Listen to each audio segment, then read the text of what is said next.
Good morning, students.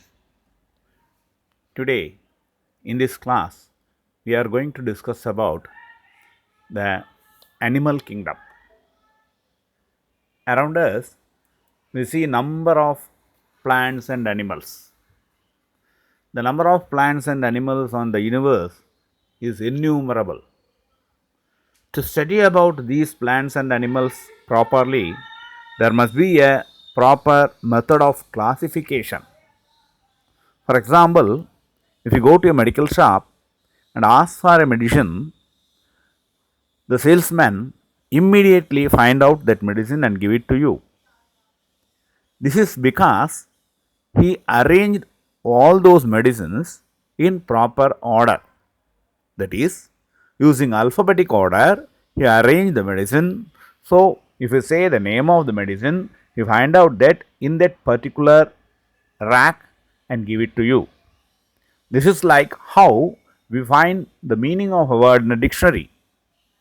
Similarly, if you go to a grocery shop or if you go to a departmental store, there the materials are arranged in proper order like soaps, toothpaste, cosmetics, then kitchen materials, stationeries, etc. So, by arranging those materials in proper order, it will be easy for a customer to pick out the materials which are necessary for him. So, in the same manner, biologists tried to classify the animals and the plants in proper order. There were a number of attempts in doing this classification. Now, let us see about these things properly and in detail in this lesson. First, let us see what is classification. Classification is a method of arranging organisms into groups on the basis of similarities and differences. So, using the basic idea of similarities and differences, the animals or plants are classified, that is called classification.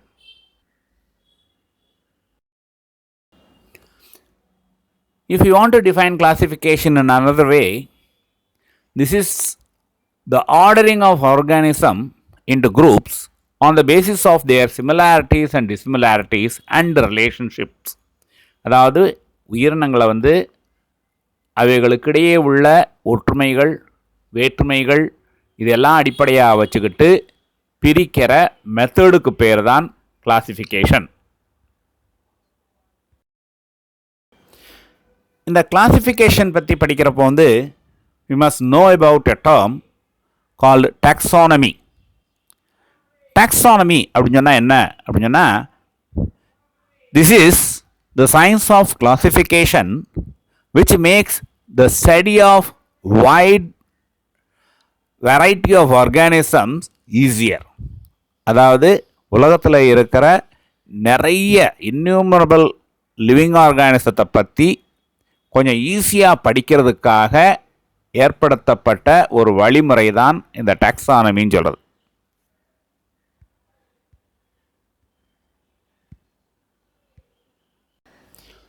இந்த டாக்ஸானமியில் first systematic approach கொடுத்தவர் Sweden நாட்டை சார்ந்த ஒரு botanist by name Carolus Linnaeus. That is why Carolus Linnaeus is called father of taxonomy. அவர் தான் முதல்ல ஒரு சிஸ்டமேட்டிக் மெத்தட் ஆஃப் கிளாசிஃபிகேஷன் கொடுத்தார்.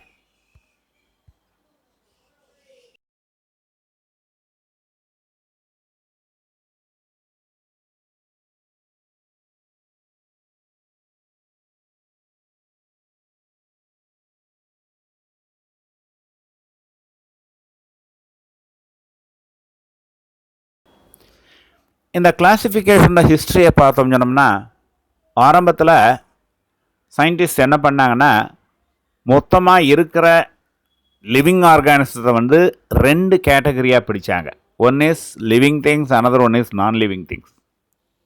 ஸோ அப்படி பார்க்குறப்ப வந்து study of biology is very very difficult. Because living திங்ஸில் வந்து நிறைய variety of animals and plants வருது. ஒவ்வொன்றுக்கும் ஒவ்வொரு ப்ராப்பர்ட்டி இருக்கும். அதை எல்லாத்தையுமே தனித்தனியாக படிக்கிறது வந்து ரொம்ப கஷ்டமான விஷயமா இருந்தது. So there were some other methods of classification. அப்படி பார்க்குறப்போ வந்து ஃபர்ஸ்ட் அக்செப்டபிள் கிளாசிஃபிகேஷன் சொல்லி பார்த்தோம்னா 5 கிங்டம் கிளாசிஃபிகேஷன் சொல்கிறது. இதை வந்து ஒரு அமெரிக்கன் பொட்னிஸ்ட் விட்டேக்கர் என்பவர் வந்து ப்ரப்போஸ் பண்ணார். ஸோ இந்த 5 கிங்டம் கிளாசிஃபிகேஷனில் பார்த்தீங்கன்னா totally the living organism in the world is classified into 5 by name: Monera, Protista, Fungi, Plantae and Animalia. So இந்த 5 கிங்டத்தில் வந்து இருக்கிற இந்த 5 கிளாசிஃபிகேஷன், அதாவது Monera, Protista, Fungi, Plantae and அனிமேலியாவில் வந்து என்னென்ன டைப்ஸ் ஆஃப் அனிமல்ஸ் வரும்னு சொல்கிறத வந்து நம்ம இப்போ அடுத்த ஸ்லைடில் பார்ப்போம்.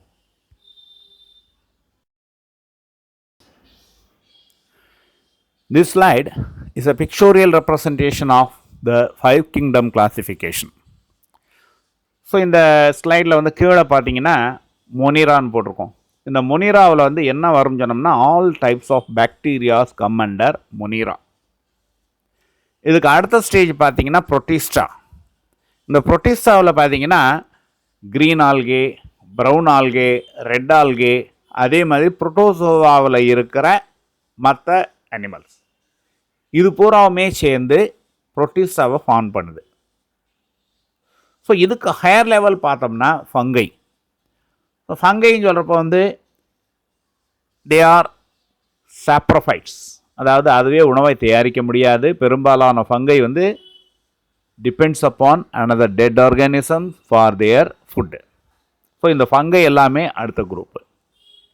Next plants or plantae. So இந்த குரூப்பை பார்த்தோம்னா all plants which can produce their own food by photosynthesis. இது பூராவுமே வந்து பிளான்டேயில் வரும்.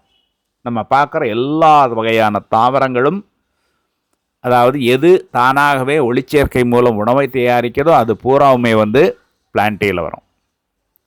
அதுக்கப்புறம் பெரிய கிங்டம் அனிமேலியா. அனிமல் கிங்டத்தில் பார்த்தோம்னா இந்த 4 கேட்டகரியில் வந்த லிவிங் ஆர்கானிசம் தவிர மிச்சம் எல்லாமே வந்து அனிமேலியாவில் வரும். ஸோ இந்த பிக்சர் பார்த்தோம்னா ஓரளவுக்கு வந்து இந்த 5 கிங்டம் கிளாசிஃபிகேஷனில் என்னென்ன டைப் ஆஃப் அனிமல்ஸ் எல்லாம் இருக்குன்னு சொல்கிறது ஓரளவுக்கு ஐடியா பண்ணிக்கலாம்.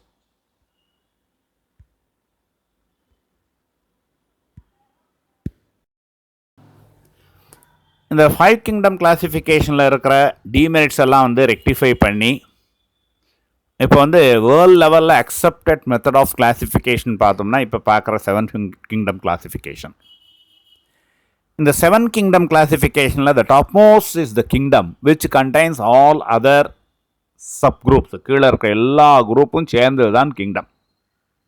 அந்த கிங்டம் ஆனது பல ஃபைலங்களாக பிரிக்கப்பட்டிருக்கு. Those phylums, they are further subdivided into classes, and the classes are subdivided into orders. Orders are subdivided into family. Family are subdivided into genus, and finally genus are subdivided into species. So species is the basic organism or basic fundamental unit of this nomenclature or this classification. So இந்த ஸ்பீஷஸை base பண்ணி தான் வந்து ஒரு animal அல்லது பிளான்ட்டை வந்து name பண்ணுறது கூட இருக்குது. இதை வந்து அடுத்து நெக்ஸ்ட் ஸ்லைடில் பார்ப்போம்.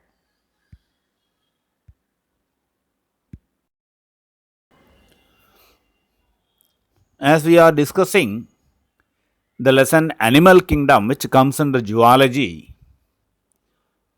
let us see the kingdom Animalia in detail. இப்போ இந்த அனிமேலியாவை எடுத்துக்கிட்டோம் சொன்னோம்னா இந்த அனிமேலியா கிங்டம் வந்து எப்படி கிளாஸிஃபை பண்ணியிருக்காங்கன்னு சொல்கிறது இந்த ஸ்லைடு சொல்லுது. ஃபர்ஸ்ட் வந்து லெவல்ஸ் ஆஃப் ஆர்கனைசேஷனை பேஸ் பண்ணி கிளாஸிஃபை பண்ணுறது. லெவல்ஸ் ஆஃப் ஆர்கனைசேஷனை வச்சு அனிமேலியாவை கிளாஸிஃபை பண்ணால் that can be classified into 2. One is cellular level, 2 வந்து tissue or organ system level. அதாவது சில அனிமல்ஸ் வந்து அதோட பாடியே மொத்தமே வந்து செல்லுலார் லெவல் ஆர்கனைசேஷன் தான் இருக்கும். எந்த ஆர்கன் சிஸ்டமோ இல்லைனா வந்து டிஷ்யூவோ இருக்காது. அந்த மாதிரி டைப் ஆஃப் அனிமல்ஸ் வந்து செல்லுலார் லெவல் ஆர்கனைசேஷனில் வரும். அந்த செல்லுலார் லெவல் வந்து higher level, that is tissue organisation. அதாவது பாடி வந்து செல்கள்லாம் குரூப்பாக சேர்ந்து டிஷ்யூஸ் அல்லது ஆர்கன் சிஸ்டம் இதெல்லாம் ஃபார்ம் ஆகியிருந்தால் they come under the tissue or organ system of a level of classification, level of organization. So அடுத்து இன்னொரு டைப் வந்து சிமெட்ரியை பேஸ் பண்ணி கிளாஸிஃபை பண்ணலாம். சிமெட்ரியை பேஸ் பண்ணி கிளாஸிஃபை பண்ணுறப்போ we classify that into two, that is radial symmetry and bilateral symmetry. Radial சிமெட்ரின்னு சொன்னோம்னா ஒரு அனிமலை வந்து அதோட ரேடியஸில் எத்தனை தடவை வெட்டினாலுமே ஒவ்வொரு பார்ட்டும் ஐடென்டிக்கலாக இருக்கும். ஒரு பார்ட் மற்றொன்னதுக்கு ஐடென்டிக்கலாக இருக்கும். இந்த மாதிரி இருக்கிறது வந்து ரேடியல் சிமெட்ரின்னு சொல்லுது. For example, if it divide a circle into 2 half, அந்த 2 half சர்க்கிளும் ஐடென்டிக்கலாக இருக்கும். அதே வந்து அந்த சர்க்கிளை வந்து 4 துண்டாக வெட்டினோம்னா அந்த 4 துண்டுமே ஐடென்டிக்கலாக இருக்கும். இந்த மாதிரி ஒரு அனிமல் வந்து டிவைட் ஆச்சுன்னு சொன்னோம்னா தட் கால் ரேடியல் சிமெட்ரி. சரி, அப்படி இல்லாமல் the next one is bilateral symmetry. Bilateral சிமெட்ரின்னு சொன்னால் என்னன்னு சொன்னோம்னா ஒரு அனிமலை வந்து ஏதாவது ஒரு ஆக்சஸில் வந்து ரெண்டாக தான் வெட்ட முடியும். For example, you take human being.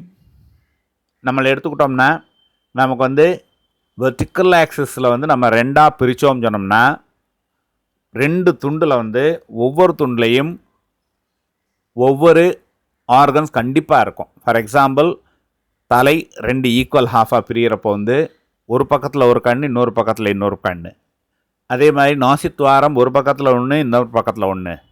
இதே மாதிரி கை ஒரு சைடில் ஒரு கை இருக்கும், இன்னொரு பார்ட்டில் ஒரு கை இருக்கும். இந்த மாதிரி வர்றதை தான் we say bilateral symmetry. So இந்த மாதிரி சிமெட்ரியை பேஸ் பண்ணி 2 கேட்டகரியாக பிரிக்கலாம். அடுத்தது வந்து பாடி கேவிட்டி. இந்த பாடி கேவிட்டியை வந்து சீலம் சொல்கிறது. இந்த சீலத்தை பேஸ் பண்ணி அனிமல்ஸை வந்து 3 கேட்டகரியாக பிரிக்கிறோம். They are acoelomate, pseudocoelomate and coelomates. ஏசீலமேட்னு சொன்னால் த பாடி கேவிட்டி, அதாவது சீலம் இருக்காது, that is called acoelomate. Pseudocoelomate அப்படின்னு சொன்னோம்னா சீலம் இருக்கிற மாதிரி இருக்கும், அதாவது பொய்யான சீலம் இருக்கும். Pseudo means falls. ஸோ பொய்யான ஒரு சீலம், அதாவது பொய்யான பாடி கேவிட்டி இருக்கிற மாதிரி இருக்கும், பட் அது உண்மையான பாடி கேவிட்டி இல்லை. இந்த மாதிரி அனிமல்ஸை வந்து சூடோசீலமேட்னு சொல்லுது. அடுத்து வந்து சீலமேட், உண்மையான உடற்குழி, அதாவது பாடி கேவிட்டி இருக்கிற animals, that is called coelomate. So இதை விட்டோம்னா இன்னொரு டைப் ஆஃப் கிளாசிஃபிகேஷன் பார்த்தோம்னா ஃபைலம். ஸோ ஃபைலம் பார்த்தீங்கன்னா we start from Porifera, Coelenterata, Platyhelminthes, Aschelminthes, Annelida, Arthropoda, Mollusca, Echinodermata, Hemichordata and Chordata. இது எல்லாமே வந்து அனிமல் கிங்டம்ஸ் இருக்கிற ஃபைலங்கள்.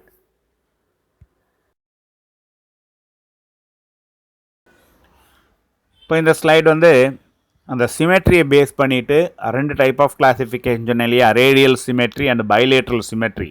அதுக்கு எக்ஸாம்பிள் கொடுத்துருக்காங்க. இப்போ இந்த ரேடியல் சிமெட்ரியில் பாருங்கள், இந்த அனிமலை வந்து ரேடியஸில் வந்து they divided into number of pieces. ஒவ்வொரு பீஸ்லேயும் பார்த்தீங்கன்னா ஐடென்டிக்கலாக ஒரு டென்டக்கல் இருக்கும், பாடி பார்ட் இருக்கும்.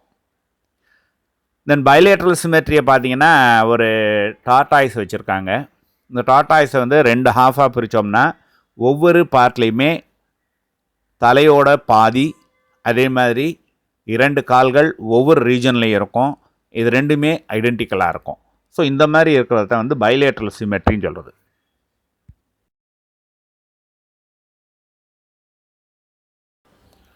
இப்போ நீங்கள் படத்தில் பார்க்குறது வந்து சீலம் பேஸ் பண்ணி எப்படி வந்து அனிமல்ஸை கிளாஸிஃபை பண்ணுறாங்கன்னு சொல்கிறதுக்கான படம். ஃபர்ஸ்ட் வந்து சீலமேட். இந்த ஏசீலமேட்னு சொல்கிறப்போ வந்து பார்த்தீங்கன்னா இதில் வந்து சீலம் இருக்காது.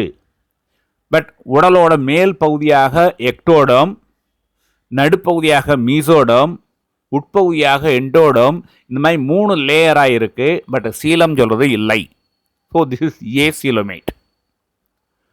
அடுத்த நடுவில் இருக்கிற படத்தை பார்த்தீங்கன்னா எக்டோடம், மீசோடம், எண்டோடம் இருக்குது. நடுவில் ஒரு கேப் இருக்குது. But that is not a true coelom. Body ஃப்ளூயிடால் ஃபில்லப் ஆகியிருக்காது. So this is called pseudocoelomate. And மூணாவது படத்தில் பார்த்தீங்கன்னா அதே எக்டோடம், எண்டோடம், மீசோடம் இருக்கும். பட் நடுவில் வந்து ஒரிஜினல் சீலம் இருக்கும். So this type of animals are called coelomate. So இந்த மாதிரி அனிமல்ஸோட பாடி கேவிட்டியை பேஸ் பண்ணி ஏசீலோமேட், சூடோசீலோமேட் அண்ட் சீலோமேட்னு சொல்லி 3 டைப்பாக பிரிக்கிறோம்.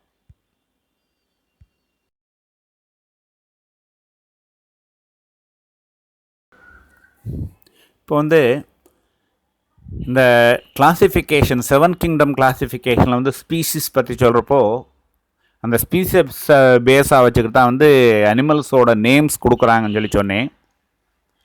ஸோ இந்த மாதிரி method of nomenclature is called binomenclature. இங்கே என்ன பண்ணுறாங்கன்னு சொன்னோம்னா எந்த ஒரு அனிமலையும் அதோட ஸ்பீஷீஸ் அதே மாதிரி ஜீனஸ் இந்த 2 நேமையும் பேஸ் பண்ணி நேமிங் பண்ணுறது பைனாமியல் நாமன்க்ளேச்சர்னு சொல்கிறது. இதை வந்து ஃபர்ஸ்ட் இன்ட்ரடியூஸ் பண்ணவர் வந்து கரோலஸ் லின்னேயஸ். அதனால தான் இவருக்கு வந்து ஒரு பேர் கூட சொன்னோம், it is father of taxonomy. இப்போ இந்த பைனாமியல் நாமன்க்ளேச்சரில் பார்த்தீங்கன்னா சம் காமன் லிவிங் பீயிங்ஸோட நேமும் அதோட பைனாமியல் நேமும் இந்த சார்ட்டில் கொடுத்துருக்கேன். For examination point of view it will be helpful.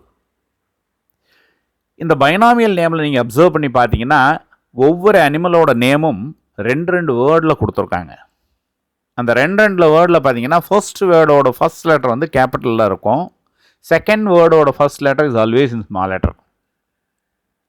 So இந்த ஃபர்ஸ்ட் வேர்டோட பைனாமியல் நேமோட first word represent the genus and the second word represent the species. இப்போ ஃபார் எக்ஸாம்பிள் அமீபான்னு சொல்லி எடுத்துக்கிட்டோம்னா அமீபா பிலாங்ஸ் டு அமீபா என்ற ஜீனஸ் அண்ட் புரோட்டியஸ் என்ற species. So இதை 2யுமே கம்பைன் பண்ணி அமீபா புரோட்டியஸ்ன்னு சொல்லி கொடுக்குறாங்க. This is how we are named. பொதுவாக நம்முடைய நேம் சொல்கிறப்போ வந்து நமக்கு முன்னாடி ஒரு இனிஷியல் இருக்கும், யூஸ்வலி ஃபாதர் நேம். நம்முடைய பிரதர்ஸ் எல்லாருக்குமே வந்து அந்த father name that initial will be common, but the name will different. அதே மாதிரி தான் இங்கேயும் ஜீனஸ்ன்னு சொல்கிறது ஜஸ்ட் லைக் இனிஷியல் அண்ட் ஸ்பீஷிஸ்ன்னு சொல்கிறது அந்த பர்டிகுலர் அனிமலோட குரூப்பு. ஸோ இப்போது ஒரு நேம் சொல்கிறப்போ வந்து அந்த இனிஷியலோட பேர் சொல்கிற மாதிரி இந்த இனிஷியலாக வந்து ஜீனஸ் நேமையும் அடுத்து வந்து ஸ்பீஷிஸ் நேமையும் சொல்லுவாங்க. Genus name start with a capital letter. அதே மாதிரி இப்போ ஹைட்ராவை எடுத்துக்கிட்டோம்னா Hydra vulgaris, Hydra is a genus and vulgaris is a species. Leech அட்டைப்பூச்சி எடுத்துக்கிட்டோம்னா அதோட biological name is Hirudinaria granulosa. அந்த ஹிருடினேரியான்னு சொல்கிறது வந்து genus and granulosa is the species. Cockroach எடுத்துக்கிட்டோம்னா that is nothing but Periplaneta americana. Similarly for frog the biological name is Rana hexadactyla. And for cat it is Felis felis. And for man it is Homo sapiens. Man belongs to the genus Homo and his species is sapiens. So மேனுக்கு வந்து biological name is homo sapiens. இந்த biological நேமை வந்து ஓரளவுக்கு படித்து வச்சுக்கிட்டிங்கன்னா எக்ஸாமில் 1 mark கொஸ்டினில் வந்து ஆன்சர் பண்ணுறதுக்கு ஈஸியாக இருக்கும்.